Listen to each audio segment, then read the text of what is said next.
This is a presentation about the assessment of sustainability for the counties of the state of Utah. The state of Utah is located in the center part of the western side of the United States. The population in the 29 counties of Utah concentrates in a 150-kilometer stretch nearby the Great Salt Lake. This creates a large number of counties with very small populations, as we can see in the tables that follow. Out of 29 counties, the 4 most populated counties in the state of Utah include 3/4 of the population of the state. There is also a very large number of counties that don't include not even 1% of the population. We have very large urban counties and very rural places.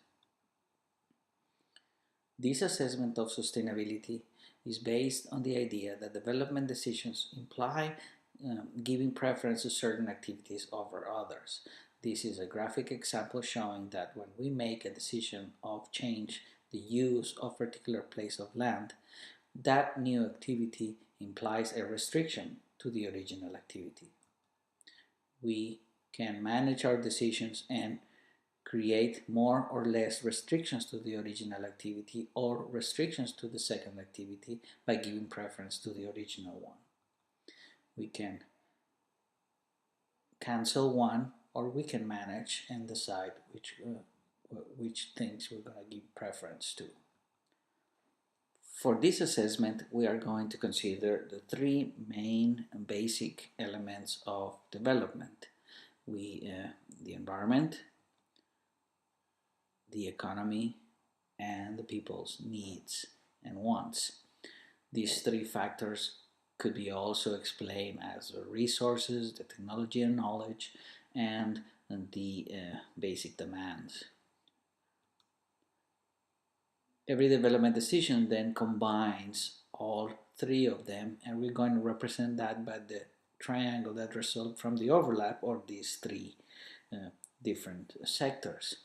And we are going to use the same idea of restrictions imposed on one activity over another to trace different shapes inside this universe of action constrained by the economy, society, and the environment. For example, there is a set of social and economic activities that together restrict what can happen in the environment. So we have from the social side a series of restrictions measured from the base and another set of restrictions measured from the base of the economy, and those 2 define another triangle that we're going to call the environmental triangle. The bigger the triangle, the less restricted is that area.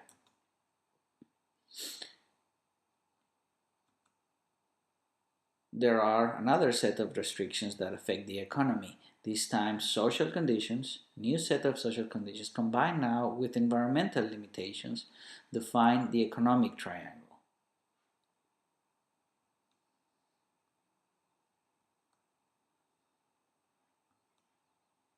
The same way, an economic restrictions combined with environmental limitations define the area of possibilities for the people of this place that is under assessment.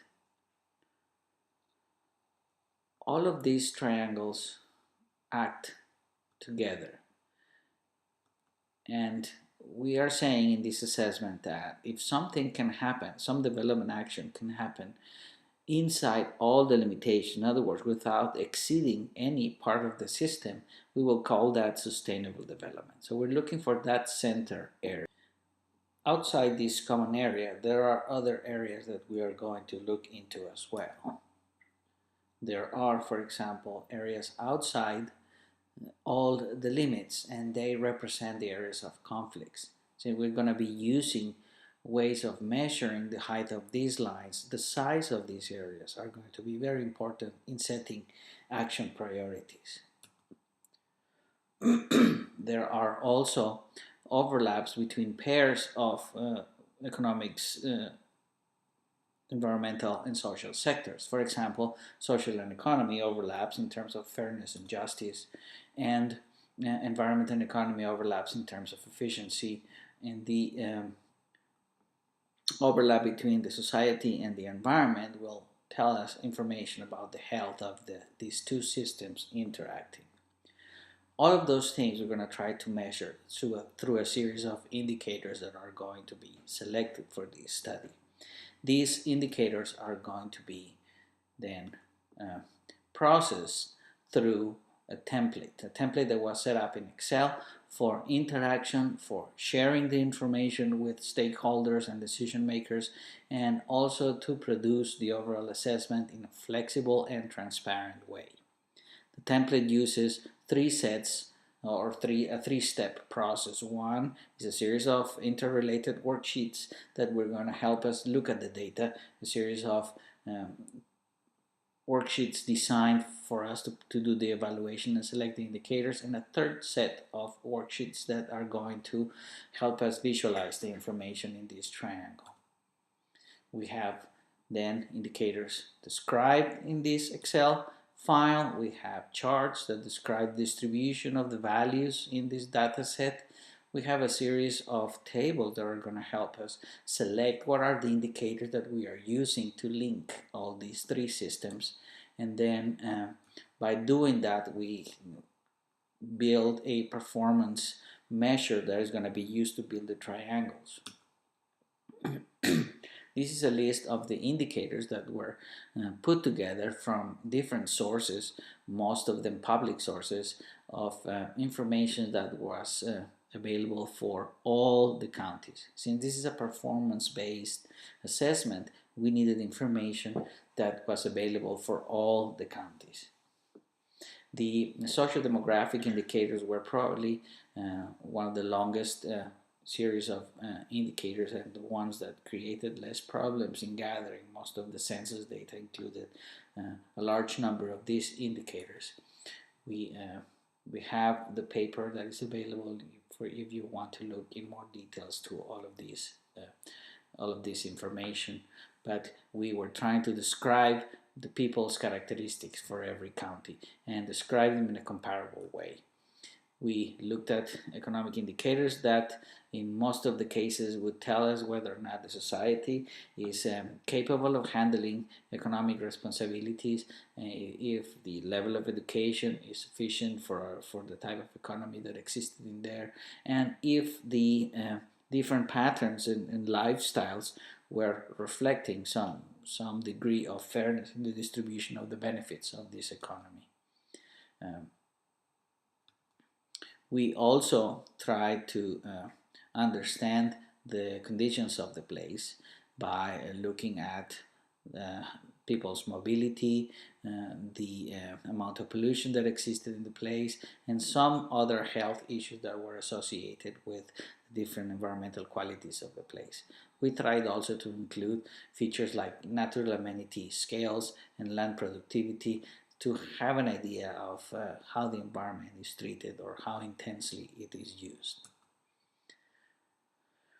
The outcome for each one of the counties is presented through a graphic that is individualized for each county in a way that it can be delivered to each county planning body or the group that is making development decisions in that county, and through this graphic output they can see the exact performance, the exact comparative performance of the county, and be able to identify where are the problems and where are the paths that are going to take us to increase future sustainability for that particular place.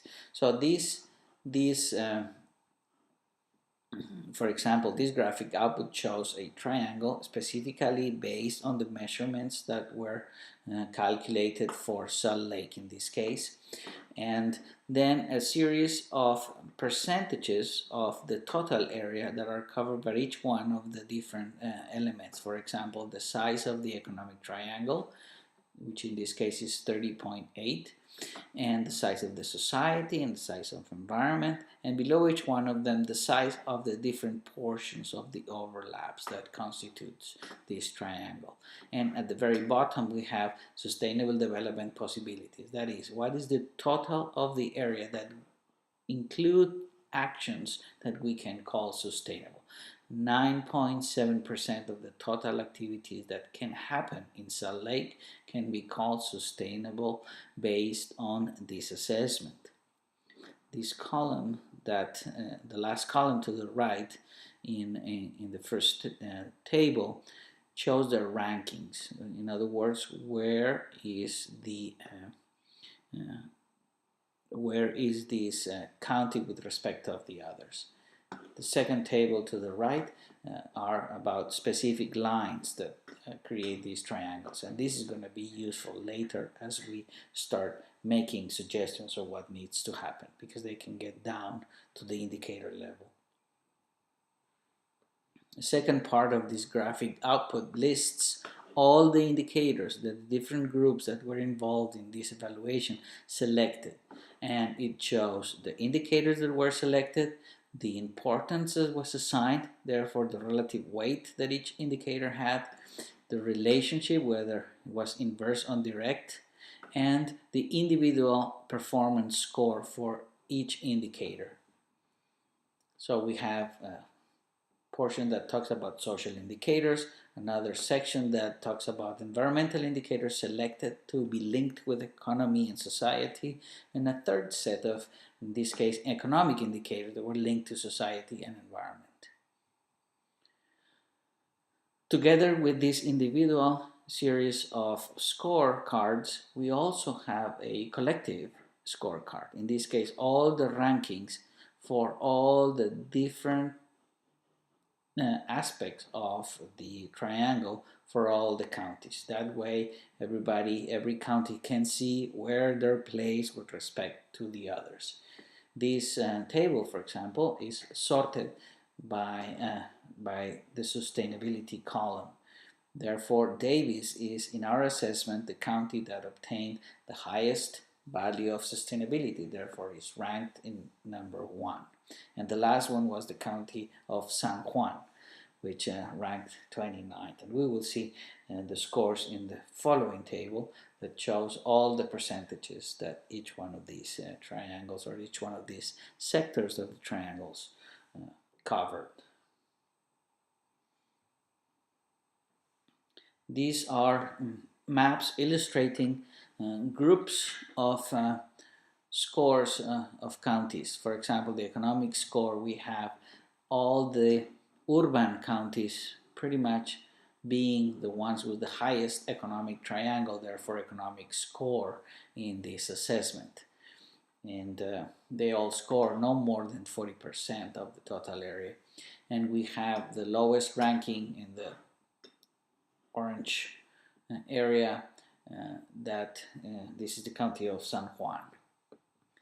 We have the social scores that are higher scores than the previous economic ones, and somewhat following the same trend of starting around the urban counties, but extended into a few more. Nobody ranked in the last group. The environmental score shows a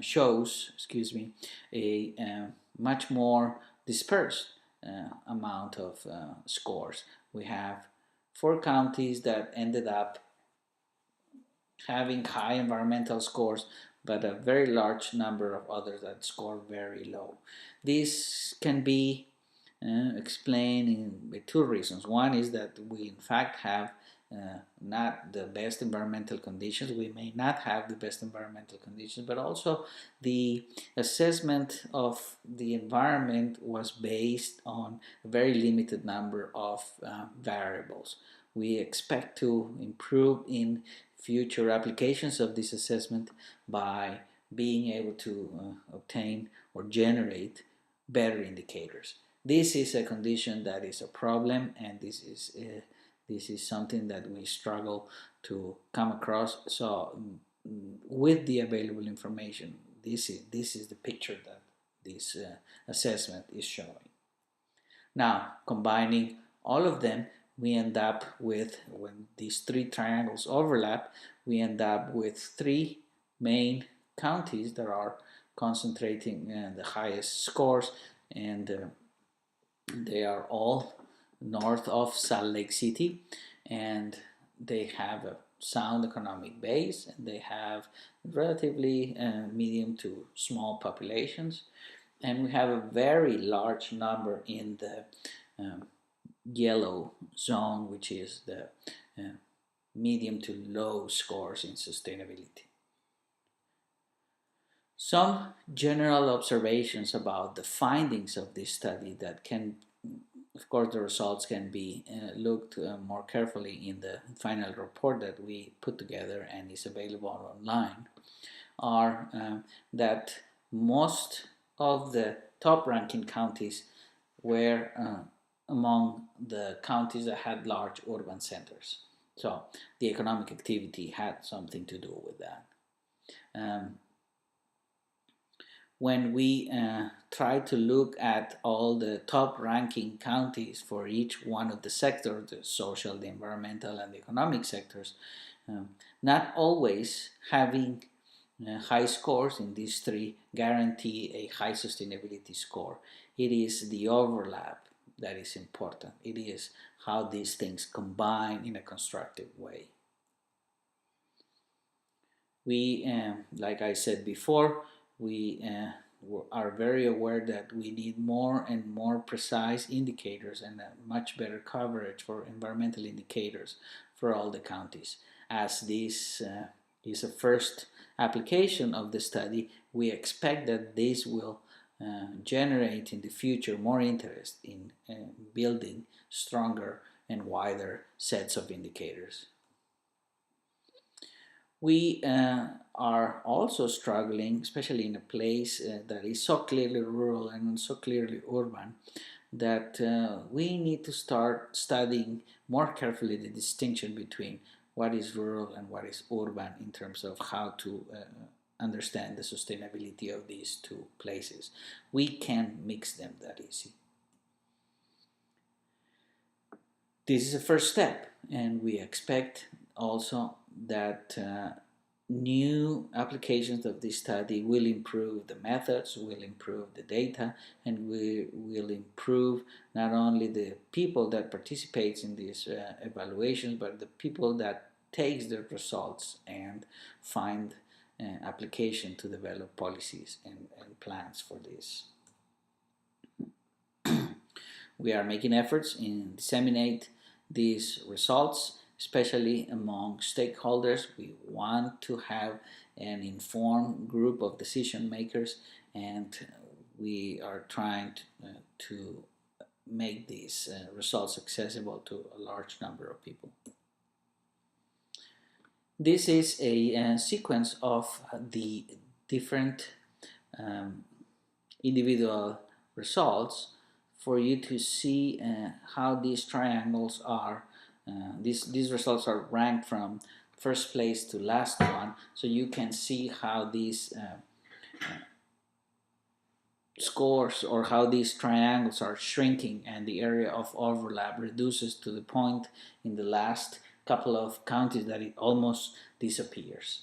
So this is gonna be going from the top ranking to the lowest ranking, and it only shows these triangles so you can start seeing how they change. So we have the top ranking Davis, and we see sometimes that the environment grows or is bigger than the other two triangles, but then sometimes starts shrinking. So the pattern there appears sometimes from one county to the next, but then all of a sudden something happens and the next one has a different pattern. So there was not a clear sequence in how each triangle changed from one county to the other, but we definitely can say that there are certain groups of patterns that are explained. Sometimes the economy is the main cause. Sometimes the environment is the one that is really stopping the place from achieving higher sustainability scores, and sometimes is the people of the place. So uh, careful consideration of and careful study of these triangles can help to identify the priorities for future actions. You can see how the triangle, the overlap is almost disappearing, and this is the last ranking county, San Juan, and there is no overlap, there is no opportunities for that. So future plans then will need to help us move these lines that are associated to a set of indicators, and by moving these lines in a consistent way we can make progress and increase these opportunities of overlap. In other words, reducing the limitations that prevent sustainability from happening. The analysis then has a descriptive section, which is what we've been doing, trying to describe what are the different elements of this triangle and how the scores build them differently. But there has to happen a sequence that goes almost in reverse to complete this circle. This graphic shows on the right hand side how these scores or these assessments can be, after studied carefully to the fine grain, how can they help to build a strategy of development that goes from issues all the way to policies and holistic approaches to, like in every other planning case, to start again by creating new triangles of future conditions. Thank you for your time. I look forward to answer more of your questions, or be in contact with you if you are interested in more information and more clear statements about this presentation. This is a project that was mainly conducted by Thomas Clough and myself, Carlos Licon. You can contact me at this email address. Thank you very much for your time. Have a good day.